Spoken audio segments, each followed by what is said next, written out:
Hi, it's Dwyer. March 1st, 2025. GamblersAdvisory.com, a free site. BettingAngle.us, a free site. Remember, the opinion you should follow should be your own. Just consider this video to be a second opinion from a complete stranger online. Now, folks, I know it's counterintuitive. Let's throw out a few thoughts. Let's see how this video ages. Right? You want to get out ahead of public opinion. You don't want to wait for public opinion to form. Right? So right now you have a betting opportunity in the National Football League.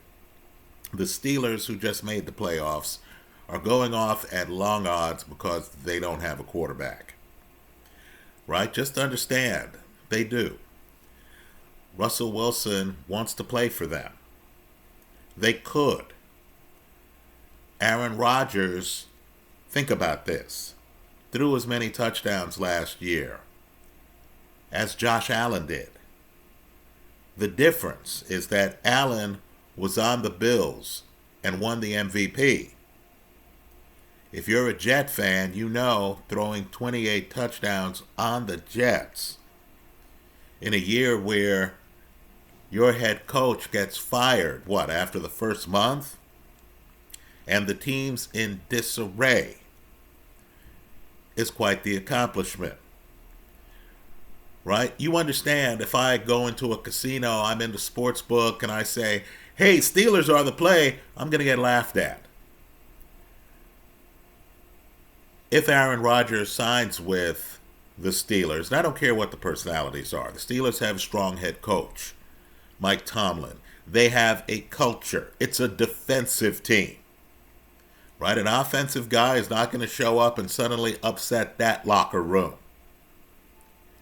You understand that the risk reward is huge. Sure, if they start the season with Justin Fields at quarterback, all right, it's going to be uphill.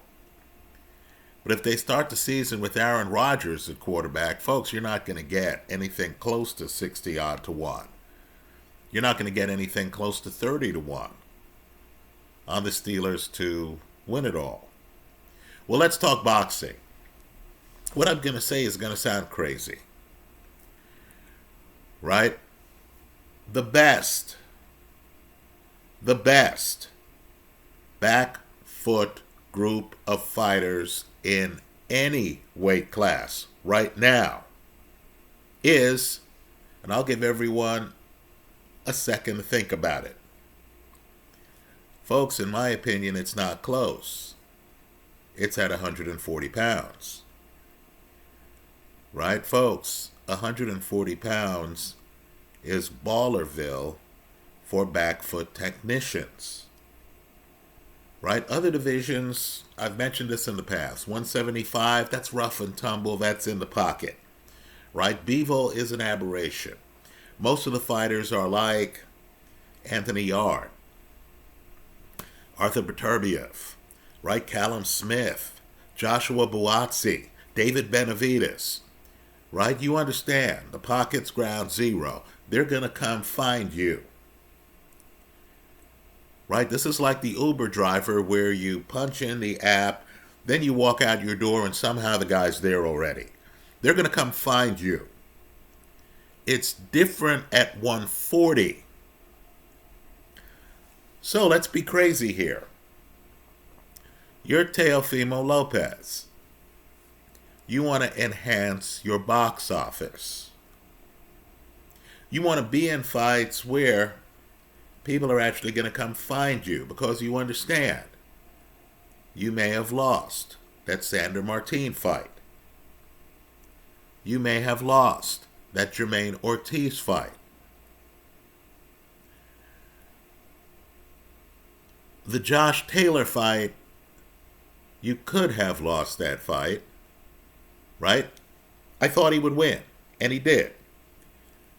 You could have lost that fight, though, if Taylor had the common sense to be on his back foot. So let's throw caution to the wind here.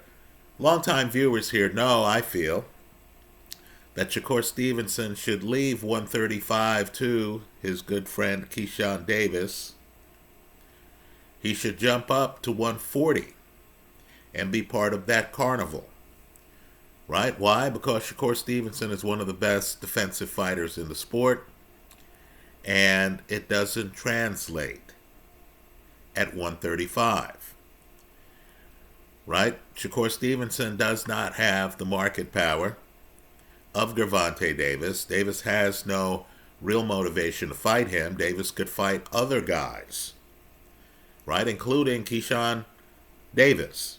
Right? Gervonta Davis could fight Keyshawn Davis, and it would be perhaps more interesting than fighting Shakur Stevenson. Right? So whatever Stevenson walks around at, maybe 135 is his weight. I believe fighters need to be inventive. They need to think to themselves, how popular am I really with fans? Do fans view me as a guy running, or do they view me as a defensive mastermind? Right? If everyone is back foot at 140, most people, and if I can go up to 140 and fight a Richardson Hitchens, a Liam Parrow, right? Even the lone sluggers at 140, Subiel Matias, right? If I could do that, people are going to view me as a 135 guy moving up in weight.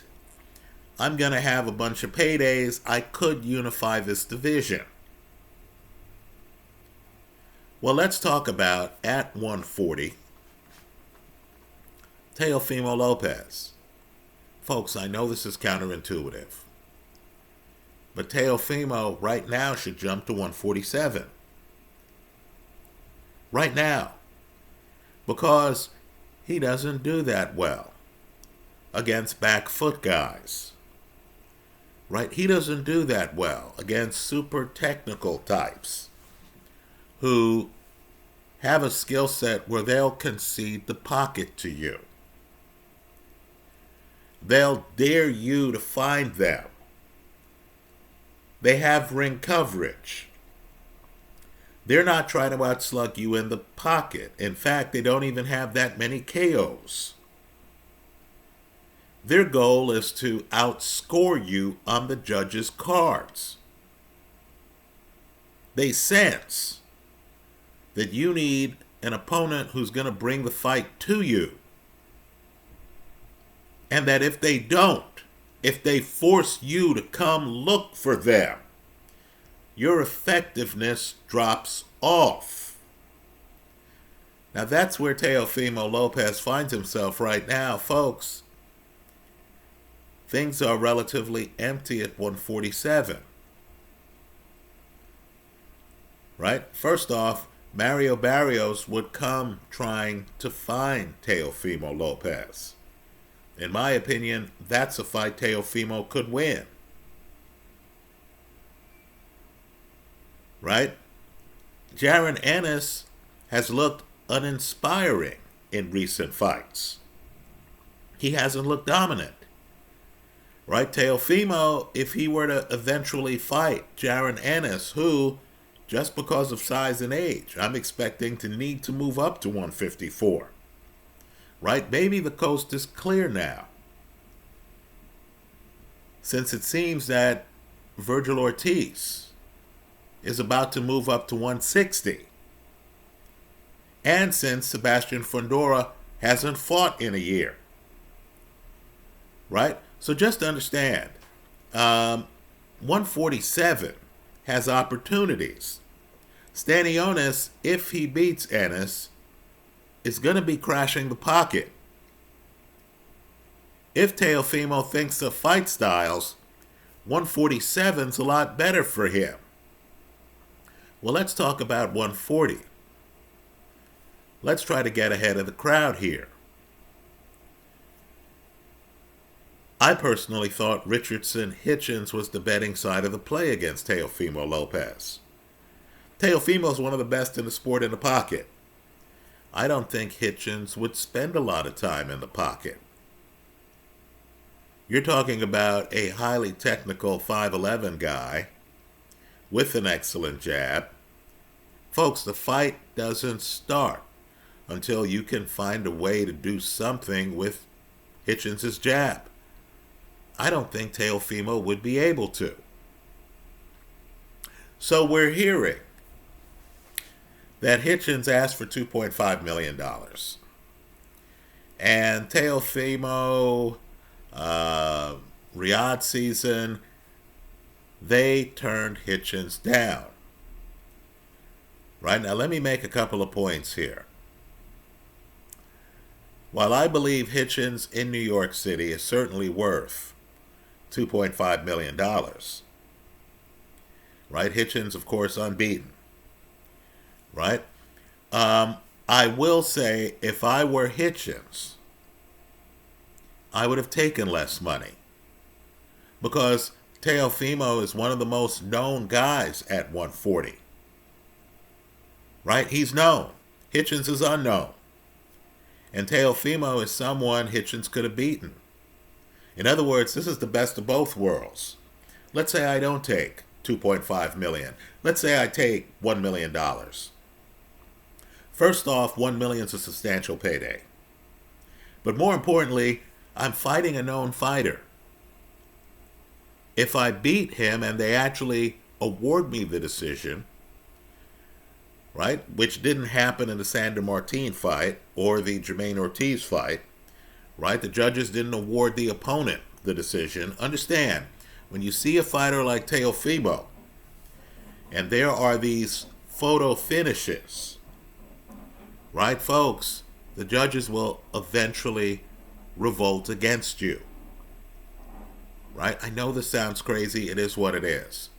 So just understand, Hitchens could have made $1 million, could have either beaten Teofimo or had a fight against Teofimo that was controversial. Right? I believe Sandor Martin's career was greatly helped by his fight against Teofimo Lopez. I believe Jermaine Ortiz's career was greatly helped by his fight against Teofimo.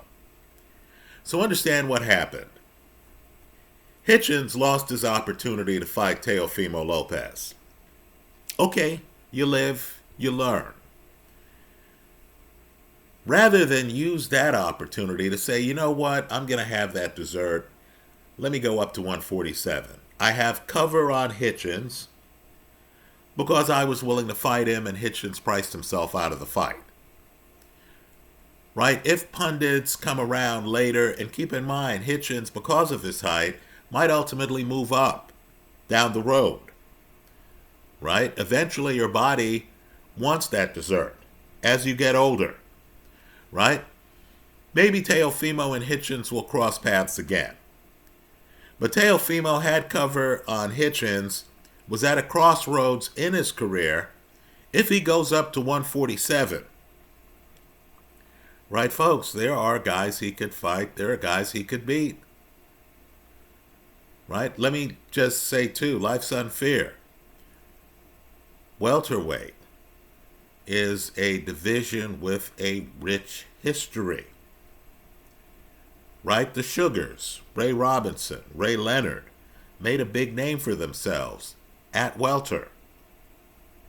Right? 140 has a history, but because, you know, it's the super lightweight division, it's the junior welterweight division, it's not considered on par with either lightweight or welterweight. Well, Teofimo, in my opinion, is making a mistake. Hitchens priced himself out. Arnold Barboza, unbeaten, smart, older, 33 years old. Right? Righty, but fluid, has a left hand, has great feet, has the timing down, will throw volume, but can also, on demand, be back foot. In other words, Arnold Barboza, a guy who can beat Teofimo Lopez, A guy who I consider to be the betting side of the play has stepped in. And he's Teofimo Lopez's next opponent for May in New York City. Right, folks? This is a mistake. Understand how they typically sell things to the public.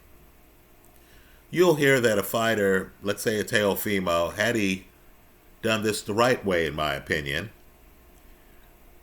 right? A Teofimo would have moved up to 147, and they would have had crowd-friendly excuses.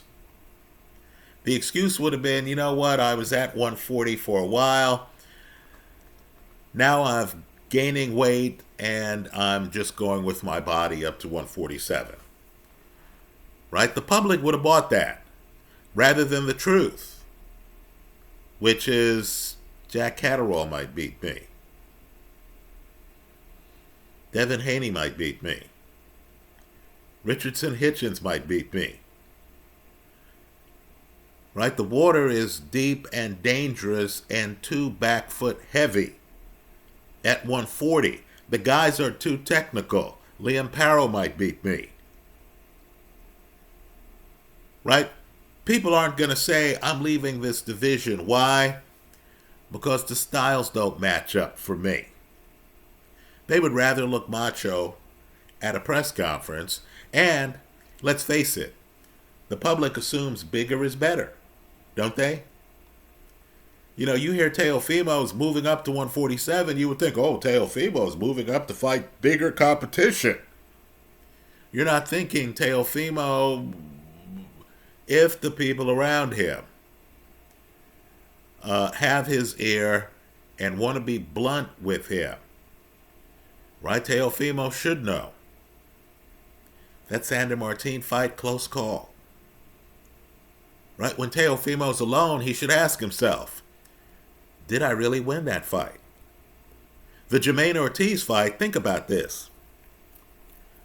Ortiz isn't even a southpaw. Excuse me. He isn't even a southpaw. He's a righty. He looked at the Sandor Martin fight. You know he did, because he fights lefty against Teofimo Lopez, and on the telecast, Hall of Famer Timothy Bradley openly was saying that Jermaine Ortiz was winning the fight. Right? Bradley believes Jermaine Ortiz won the fight. Folks, that was with his offhand. If you're Teofimo Lopez, aren't you, when you're by yourself, thinking, man, this guy fought me with his offhand, and Bradley thinks I lost the fight? I mean, whatever Teofimo himself thinks. He knows the fight went 12 rounds. He knows that. So what you'll learn is that boxing has a lot of yes men. Boxing also has a lot of self-delusion. Right? I think Teofimo is one of the best in the pocket. I don't think that flies at 140. Again, folks, the division is loaded with highly technical guys who don't need to be in the pocket with you. Right? Think about Devin Haney. Right? Let's ignore the drug fight, the fight involving Ryan Garcia and failed drug tests. Right? Think about Devin Haney. Folks, there's some fights where you can't find him. Right? I mean, think about how adept Haney's back foot was against Regis Prograis.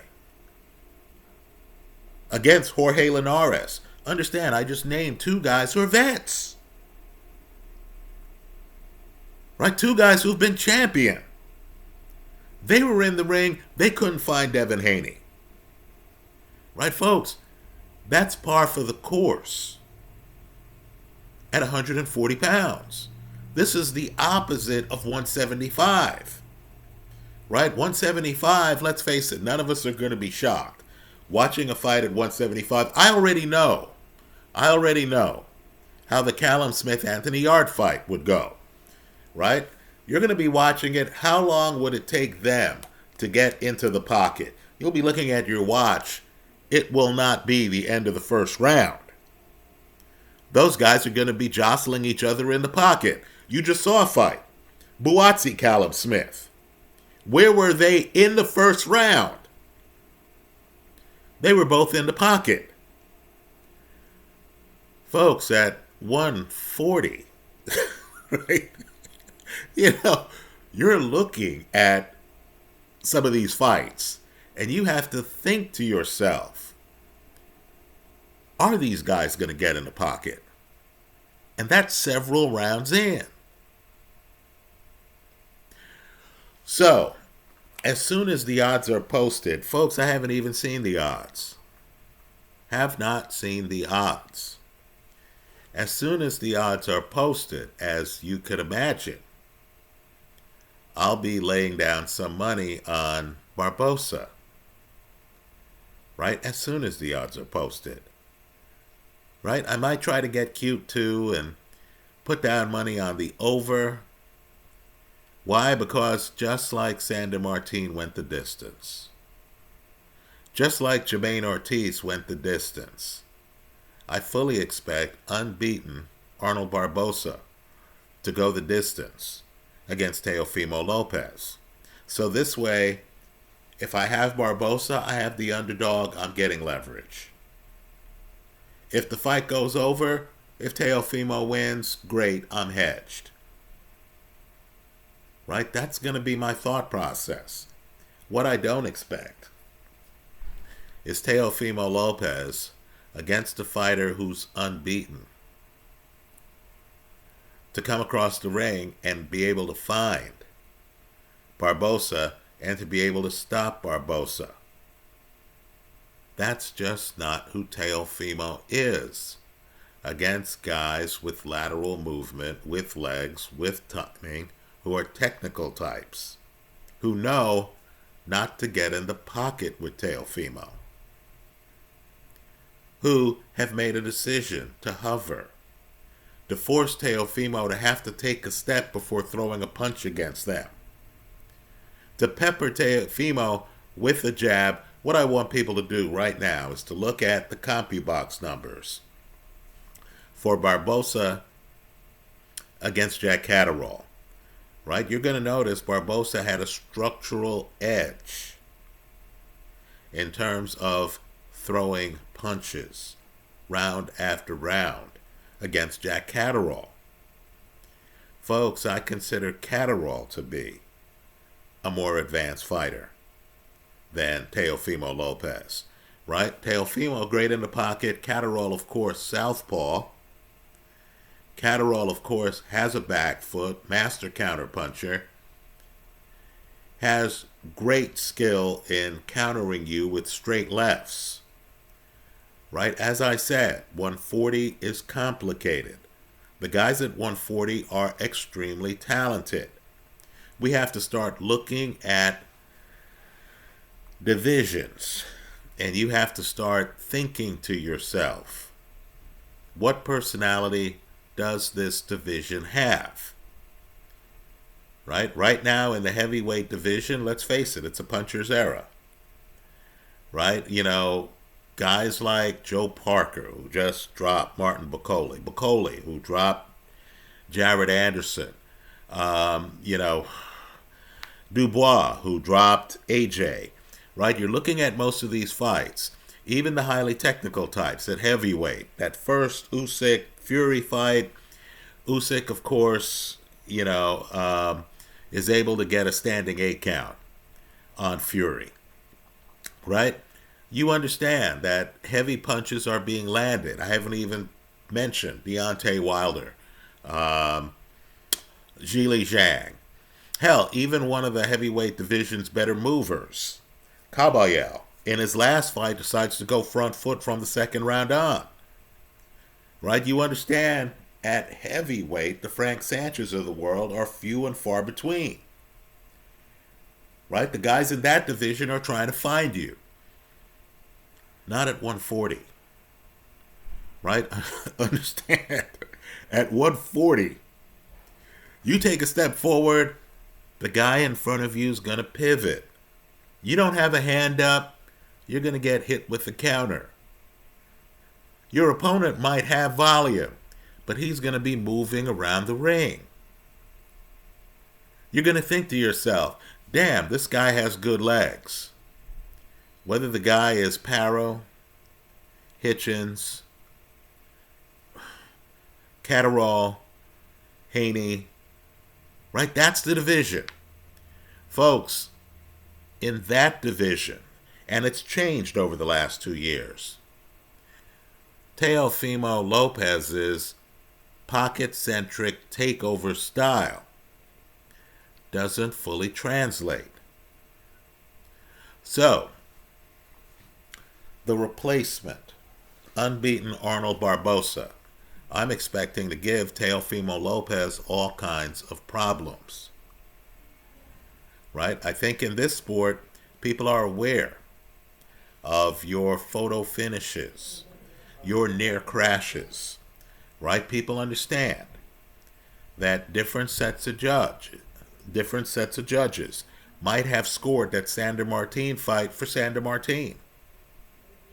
That Jermaine Ortiz fight, again, think about it. Ortiz isn't even a lefty, right? Truth be told, he's ambidextrous, but just understand, he's normally a righty, right? You look at Jermaine Ortiz's legs and you understand, there's a reason why Teofimo did not give Ortiz a rematch.